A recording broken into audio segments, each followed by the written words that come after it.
जोहार। मेरे कबीले के भाइयों, गणवीरों, बुरे फंस गए तुम लोग यार। 40 साल तक तुम्हारे नेताओं ने, तथा कथित नेताओं ने, नेता तो काहे के ढूंढ के हैं क्या वो, बीजेपी कांग्रेस के टिकट लेकर एमएलए एमपी बन जाने लोगों को नेता नहीं मान सकते। तुमको हिंदू बना दिया। बचा कुचा काम आरक्षण के लुटेरे अफसरों ने कर दिया। अनपढ़ मंदबुद्धि लुगाइयां उनकी बड़ियों माटू के साथ रह रह करके दुनिया भर के डोंग ढकोसले गांव में लेके आ गई। तो सब हिंदू बन गए भाई धीरे धीरे। अब कट्टर हिंदू बन गए थे, फिर चक्कर पड़ गया समीकरण का, क्योंकि सबको नेता ये अफसरों को अपनी बीवियों को एमएलए बनाना था। एमएलए बनाता तो समीकरण बिना पार पड़े को नहीं लगे इनको। चमारन का वोट है हर जगह विधानसभा में। मजबूरी में हिंदू बनते गए, कट्टर हिंदू बनते चले गए। फिर पता नहीं कहाँ से हमारे मेरे जैसे पागल लोग आ गए, जिनके कोई कीड़ा था, जाने कोई पुरखों की कोई इच्छा थी, जाने कोई प्रकृति मैया की कोई आदेश था कि हमने मीणों को ये बता दिया कि भाई आप आदिवासी हो। आदिवासी यानी कि इस धरती पर, जिस धरती पर तुम आज रह रहे हो, मतलब जो गांव है तुम्हारे, वो सबसे पहले तुम्हारे बाप दादाओं ने बसाए थे, इसलिए तुम आदिवासी हो। उदाहरण के तौर पे जैसे टाटुओं का है हमारे गोत्र का, तो 1100 साल का इतिहास तो लिखित में है हमारे पास, जागा की पोथी में। और इंडिया में कोई भी ऐसा समाज नहीं हो सकता जिसका 1100 साल का लिखित में इतिहास हो। इतने सारे सबूत हैं हमारे पास सबसे पुराने वासी होने के। पुराने वासी यानी आदिवासी। इसलिए अब आप मजबूर हो गए आदिवासी मानने को खुद को, क्योंकि सच्चाई जो है वो तो माननी पड़ती है। पूरब से उगता है ये अगर कोई बताता है तो मानना पड़ेगा वो तो ये हमारी तकदीर है, या फिर जो भी है नियति थी कि हमें ये करना पड़ा और ये हुआ, और सबको आदिवासी मानना पड़ा। अपने आप को, मीणाओं को, और अब खूब आदिवासी मान चुके हैं। अब एक नई बीमारी मंदबुद्धि अफसरों ने शुरू कर दी है कि अभी जनगणना होने वाली है, जिसमें जातीय जनगणना होगी, तो उसमें कोई धर्म का कॉलम भी आ सकता है। तो वो धर्म का जो कॉलम है वो हमको अलग कॉलम की मांग नहीं करनी चाहिए।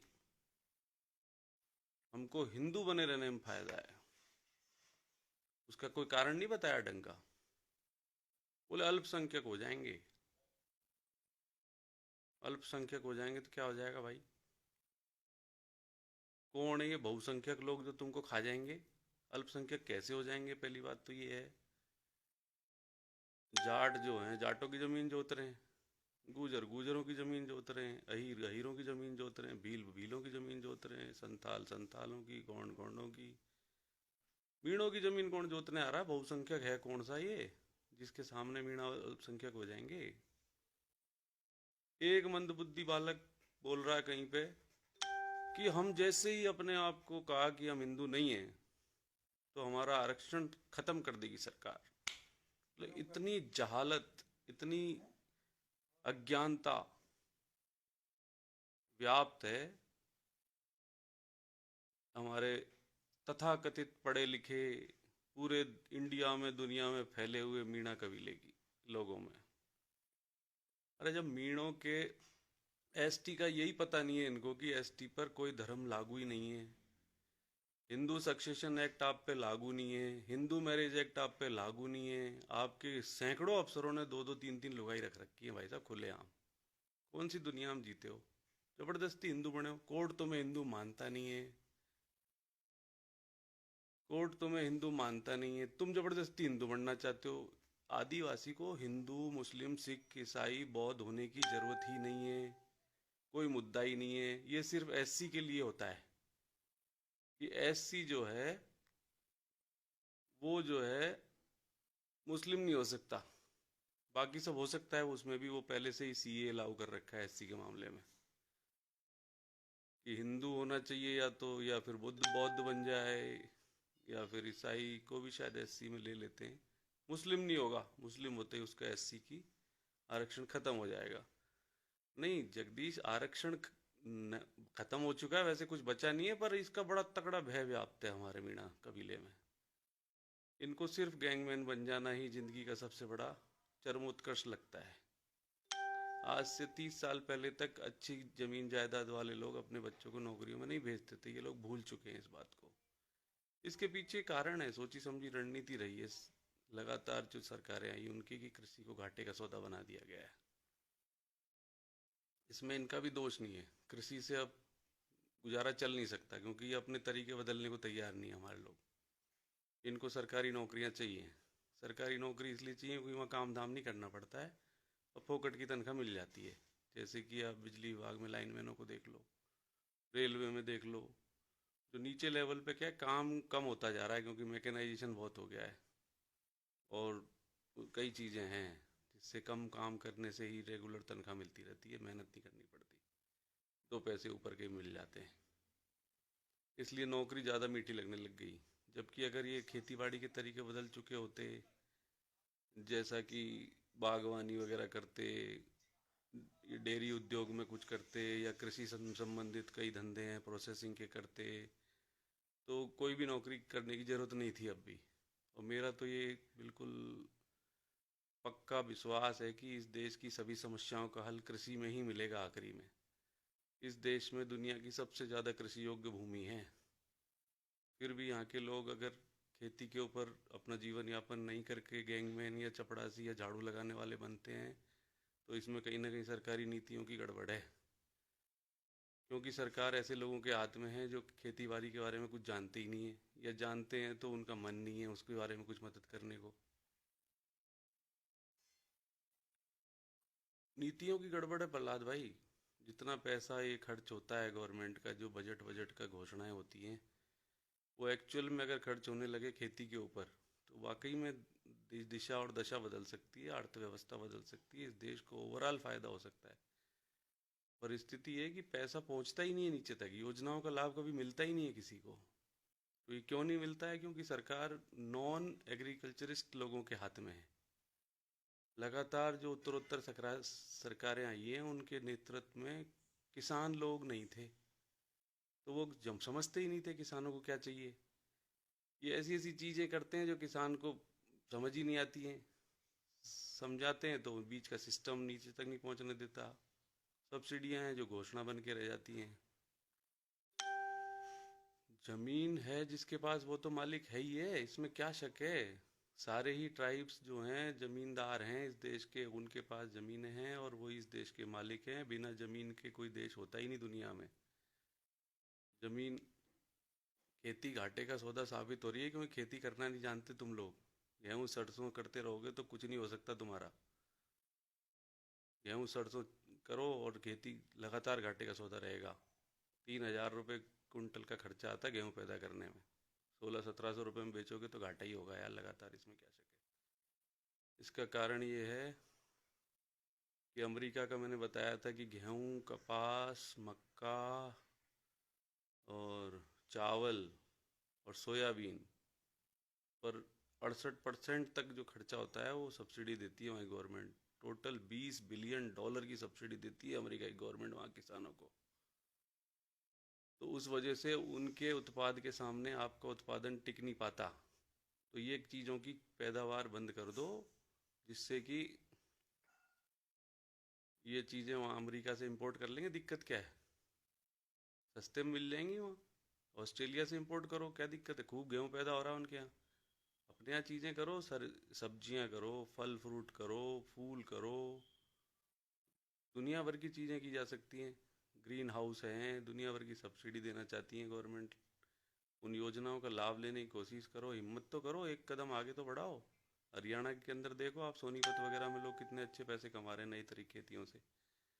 तो इसलिए भैया ये आदिवासी का कोई धर्म नहीं होता, ये बात संविधान में लिख रखी है। इसलिए कोई खतरा नहीं है किसी तरह का। आपका कोई धर्म कोड हो ना हो, आप चाहो तो खाली छोड़ दो। आदिवासी को धर्म की कोई आवश्यकता नहीं है। आपका खुद का धर्म है, मीणा धर्म है, भील धर्म है, जाट धर्म है। सभी कबीलों के अपने अपने पुरखों की पूजा होती है, वही धर्म है। अलग से धर्म की जरूरत नहीं है हमको। हिंदू कोई धर्म था ही नहीं। हिंदू तो अरब की तरफ से जो लोग आते थे, उनने गालियां दी थी इधर के लोगों को। काले गुलाम चोर लोग रहते हैं सिंधु नदी के उस तरफ, उन लोगों को हिंदू बोला गया था। ये धर्म कहाँ से बन गया? 19वीं सदी तक तो ये शब्द ही नहीं था इंडिया में। सबसे पुराना जिक्र इसका मिलता है तो जैन दवेस्ता में कहीं मिलता है, जो कि उस तरफ की किताब है। और वो कोई अच्छे शब्दों में नहीं मिलता है। वो सिर्फ इस तरफ के लोगों के वो गाली के तौर पे एक होता है ना, जैसे उस तरह से एक शब्द का इस्तेमाल कर इसको धर्म बना दिया गया है। और 20वीं सदी के शुरू में जब स्ट्रेटेजिकल तरीके से, क्योंकि इनके पास और कोई तरीका था नहीं शरणार्थियों के पास लोगों को पोलराइज करके अपनी सत्ता हासिल करने का। तो सोची समझी रणनीति के तहत अंग्रेजों की मदद से पूरी तरह सब कुछ किया गया है। 1885 में अंग्रेजों ने कांग्रेस बनाई, कांग्रेस ने बाकी चीज़ें बनाई, बाकी चीज़ों ने बाकी चीज़ें बनाई, और आज अब बाकी के लोगों के अंदर में पूरी सत्ता है।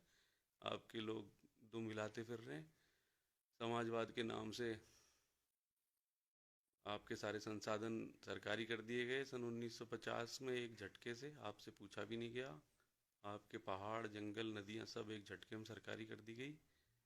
और आप सोच रहे थे कि समाजवाद रहेगा तो इसमें जो है सबको बराबर का हिस्सा मिलेगा, पर ऐसा कुछ हुआ नहीं। आखिरी में वही पूंजीवाद लागू कर दिया सन 1990 में। और अब ज़बरदस्त लूट जारी है। सारा सिस्टम फेल हो चुका है। संविधान नाम की कोई चीज़ कहीं बची नहीं है। सब कुछ तो रोज़ हो रहा है तुम्हारे सामने। तो कम से कम अपना आदिवासित्व बचा के रखो। पुरखों ने बहुत लाखों की संख्या में कुर्बानियाँ दी हैं, लोग मरे हैं, तब जाकर के ज़मीन जंगल तुम्हारे पास थोड़े बहुत बचे हुए हैं। इनको बचा लो, नहीं तो बेटा भूखे मरोगे, या फिर यूं ही सड़कों पे डोलते फिरोगे कहीं, जैसे कहीं दूसरी जगहों पर डोल रहे हैं आदिवासी। त्रिपुरा में जाके देख लो, वहाँ एक ज़माने में आदिवासी जो बहुसंख्यक होते थे, वहाँ के राजा होते थे। आज वहाँ के आदिवासियों की हालत बिल्कुल भिखारी जैसी हो गई है। आपकी भी हो जाएगी। नौकरियाँ वोकरियाँ एक पीढ़ी तक चलेंगी, उसके बाद किसी काम की नहीं है। ज़्यादा आरक्षण आरक्षण के चक्कर में मत बावड़े हो। अपनी असलियत को पहचानो और उसको स्वीकारो, और गर्व के साथ कहो हम आदिवासी हैं और हमारा कोई धर्म नहीं है। हम तो धर्म से पुराने लोग हैं, धर्म पूर्वी संस्कृति है। धर्म नाम की चीज़ हुआ ही नहीं करती थी दुनिया में, उससे पहले के लोग हैं हम तो। हिंदू शब्द तो 19वीं सदी का है यार, उससे पहले तो हिंदू शब्द कहीं मिलता ही नहीं है किसी भी ग्रंथ पुराण में। जो कि तथाकथित पुराने बोलते हैं लोग, ऋग्वेद ऋग्वेद, हालांकि कोई सबूत नहीं है कि उनके पुराने हैं कहीं से भी। उनमें भी कहीं हिंदू शब्द नहीं मिलता। काहे को इसको धर्म मान के बैठे हो यार? हिंदू सिर्फ एक भौगोलिक क्षेत्र का नाम है, हिंदुस्तान। जो सिंधु नदी के पूरब की तरफ जो क्षेत्र पड़ता है वो हिंदुस्तान है, बस इतना ही है। इसमें धर्म वरम नाम की कोई चीज़ है नहीं है। ज़बरदस्ती परेशान मत हो, गर्व से अपने आप को आदिवासी कहो, और गुमराह मत हो ये समीकरण के बावड़े लोगों का। सिर्फ समीकरण बना बना के आपका इस्तेमाल करना चाहते हैं। सत्ता में पहुंचने के बाद ये तुमको पूछेंगे भी नहीं, घुसने भी नहीं देते अपने ऑफिस में। आज भी तुमको, पहले भी बहुत एमएलए एमपी हो लिए, किसी ने कुछ उखाड़ के कुछ दिया नहीं तुमको भाई। आज भी कुछ नहीं कर पाते तुम्हारे 30-32 एमएलए हैं, कोई आवाज़ तक नहीं है मीणों की आज विधानसभा में। खूब आरक्षण के बारे में लोग उल्टा सुल्टा बोल जाते हैं, ये जवाब भी नहीं दे पाते। तो समझो, समझ सकते हो तो पुरखों की जो विरासत है उसको अगली पीढ़ियों तक पहुंचाने की जिम्मेदारी तुम्हारे हाथ में है। हमारा काम तो बताने का ही है भाई। हम तो कर रहे हैं जो कर सकते हैं अपने लेवल पे, और अकेले से तो कुछ होगा नहीं। गुमराह मत हुआ करो।